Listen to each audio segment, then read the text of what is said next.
Yo, what is going on, guys? Lottery Stocks here. I think it's time to show you what we got working with, and we have another exit strategy video for you guys. I know I've made a few on the channel, but they've all been different, and I think it's time to put one out there due to how AMC and GameStop are trading. So without further ado, please smash the like on this video, and let's get right into it.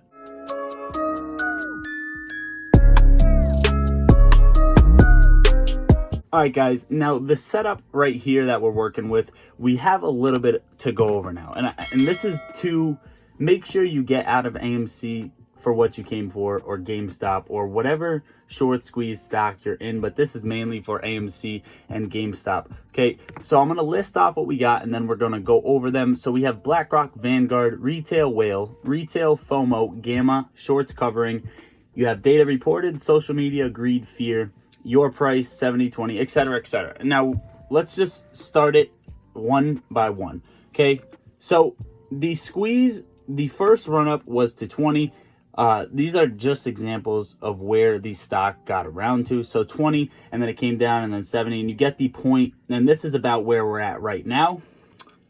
So we have BlackRock and Vanguard. These are two institutional investors in the company that hold a major position, and when they sell off, it's going to hit hard. Now you also have Retail Whale. Now I don't know exactly how much a retail investor can actually buy, but you're going to think of someone like a little bit bigger than Trades or Matt Kors, like a little bit of a heavier position than them. That's actually going to impact the stock price when they actually sell, as well as Vanguard and BlackRock. So these are the three major sellers that are going to impact the price.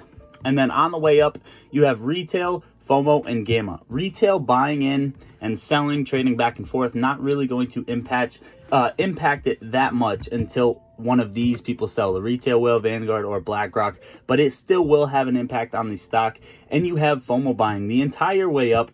You're going to have FOMO buying no matter what price we get to, whether people are buying partial shares or full shares. You get the point. FOMO is going to be there. If you don't know what FOMO is, it's fear of missing out. When investors see a stock running up, chances are they jump in trying to not miss the train, and that's FOMO. Now you're also going to see Gamma, which is what we were looking at Friday when we wanted to close above 20. That's just the beginning of a Gamma ramp, right? Gamma is when tons of call options run in the money, and slowly, if they get exercised, they have to have shares bought up, which affects the share price. And you could see that ball just get rolling bigger and bigger. Now, with all of these three intact, you also have shorts covering, which is the main key factor here. Obviously, that's going to trigger everything. Okay, so you have shorts covering, Retail, FOMO, Gamma, and then the three major sellers. Now, what else you have to pay attention to is data reported. Okay, these you can choose to pay attention to. I like to, that's why I sectioned it off here. I'd like to pick that you can choose, right? Whether you want to look at data reported, social media, and then you have greed and fear. Okay, data reported, I'm talking about the short interest reported and utilization, cost to borrow, things like that. This is going to be tough to look at due to the amount of quote unquote glitches that you see, especially when this thing is moving. I think it's going to be hard for data to be reported accurately or even on a T+2 settlement. So I think data reported is limited to watch. Also social media, depending on what kind of social media, I think is going to have an impact on how you exit this or enter and exit, depending on if you are day trading this. But social media, you're going to see a lot of fear, uncertainty, doubt, a lot of FUD, and you're also going to see a lot of optimism, saying what prices people think they're going to go to. All in all, both of these aside, you should have a trading plan, and that's what this video is for, so that you don't have to go off of what other people are doing at the time. Now, these are one of the two these are two of the main key factors I want you to focus in on. And you have greed and you have fear. Okay, why is greed right here with the arrow? This is at the $70 level. And the reason I put it here is because as soon as the price gets above $70 is where greed is kicking in. Okay, greed is going to be in every single one of these investors' souls, including yourself, including me. And that is because everybody will be green by then. Anybody who bought into the stock is going to be green after $70 or 72. You get the point, that range, right? This is where you have the major gap between greed and fear and your price. Okay, so you have 20, 70, and your price. I didn't want to list a price for the run-up because we have bracket videos.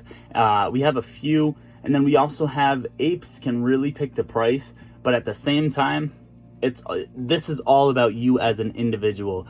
When this thing starts running, you have to stop thinking about other people unless people band together, but it's going to be really, really tough with all of the factors around you. So just know what price you want to get out at. Okay, have your trading plan. Now fear is up here. And why is fear up here? Because as soon as you hit fear, chances are you're going to close in a profit. Now if you get a little bit too greedy, you could end this off really, really badly here. Okay, you could end this off pretty bad if you get too greedy and end up missing the squeeze. Now I doubt this is going to happen due to the fact that the squeeze personally will not last only one day, but like I said, with the social media and stuff like that factoring in, it could cause you to get a little bit greedy, trying to listen to other people's price targets and optimism.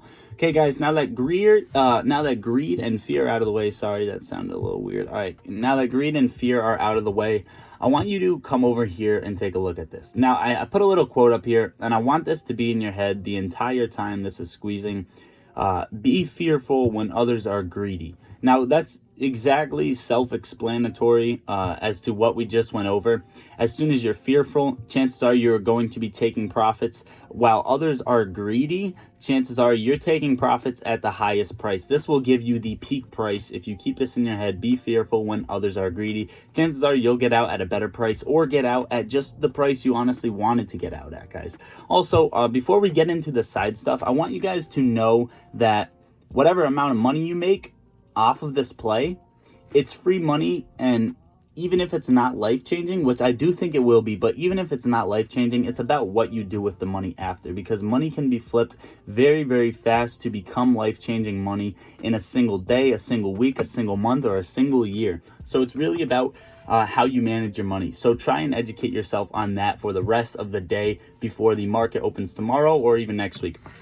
All right, guys, now we're going to get into some of the important selling points. Okay, you have sell to close, initial profit take, or other strategies. Now what does this mean? Okay, sell to close would be selling your position completely and getting out of the stock. So let's say you own AMC at $50 and your goal is to sell at $200. Okay, your goal is to sell at $200 a share. You're going to completely close out your position when you hit 200. That's a sell to close, completely out. You're not in it anymore.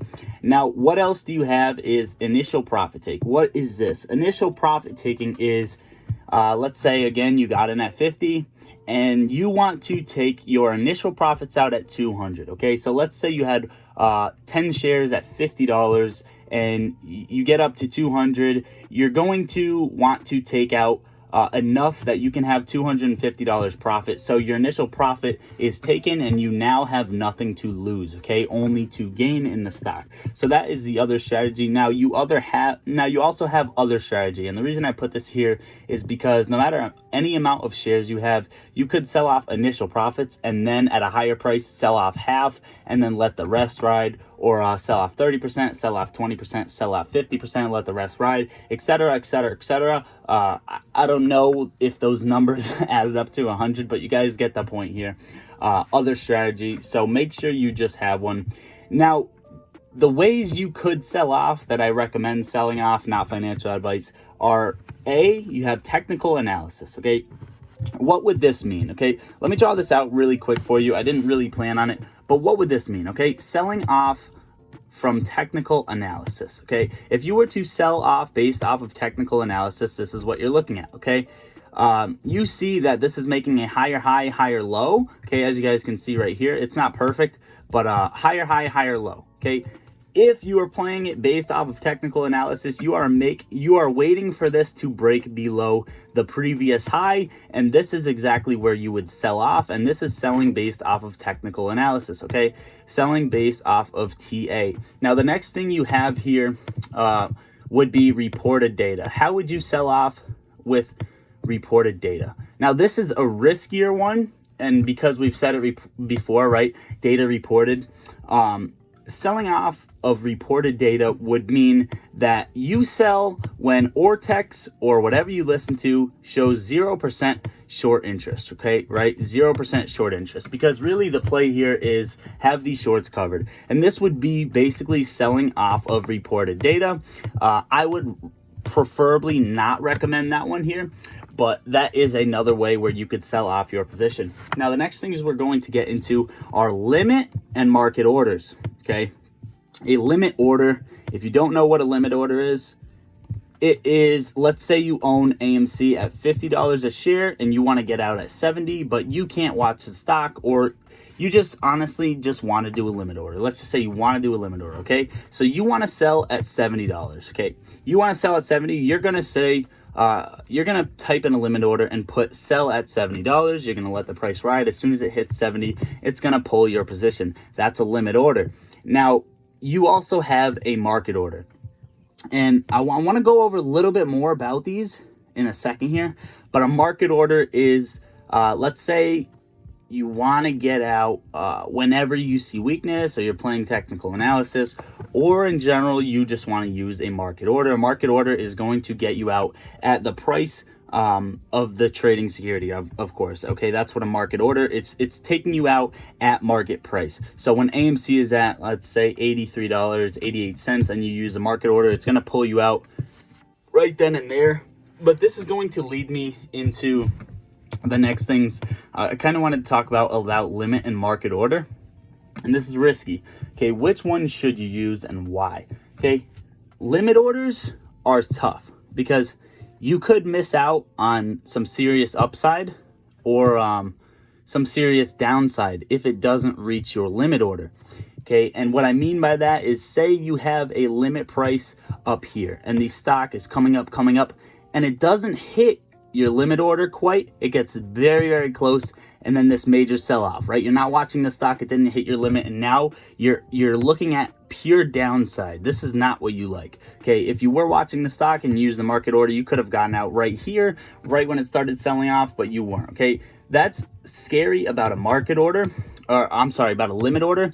Now, the other thing about a limit order is, if you have a limit order, okay, for this price and the stock's coming up, hits your limit order and then moves up again, you're missing out on this upside potential. Okay, so it could go both ways, and same for a market order. Market order is dangerous, and the only reason I say that is because with how volatile this is, this could be very risky and not actually get your order filled, especially depending on the platform you're using. And this is the one key thing that worries me. So I just want you to have an overall trading plan, and the way personally I would do it is have some initial profit taking and other strategies, and use both a limit and a market order. Okay, guys, so that is the breakdown between limit and market order right there. That's what I wanted to go over. Now, the next thing you have is a stop loss. Okay, why do I say to use a stop loss? Now, you don't have to use this, but the stock isn't going to be, this squeeze isn't going to be like this. It's not going to trade like Tesla or like the SPY, right? It's going to have heavy volume, and it's going to be very whippy, something like this instead. Okay, so it's going to be a lot different than what you're used to. And the reason I say to use a stop loss is because if you're up a lot of money and you don't want to lose that, right? Greed, okay, greed is where this sets in, right? Stop loss takes out greed. Stop loss takes out greed because it's not only giving you a trading plan, it's forcing you to stick to your trading plan, right? At this price, I'm going to get out, and now I have no choice because I have a stop loss there. Now, the next thing I have drawn out here, which I really want to focus on, especially for the community watching this video, is pre-milestone selling. Now, what do I mean by that and why? Okay, these all come into it, right? Sell to close, initial profit taking, and other strategy. These all come into ultimately pre-milestone selling. Now, why do these all come into pre-milestone selling? Pre-milestone selling is this, okay? Let's say the stock is let's say a lot of people get out at 100, 1,000, and 5,000. Okay, so you have 5, you have 100. All right, let's just say 5K and 100 are your 2 milestones.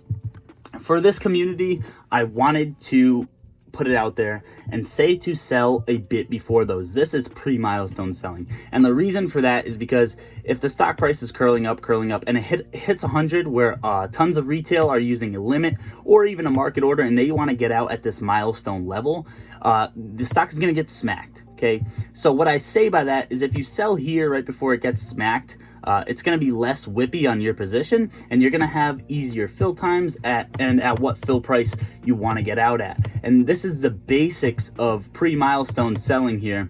And the reason I think this is very important is because if you got out at $95 instead of 100, and let's say it hits several hundreds of thousands of retail orders at 100, it's going to be whippy down to the downside past 95.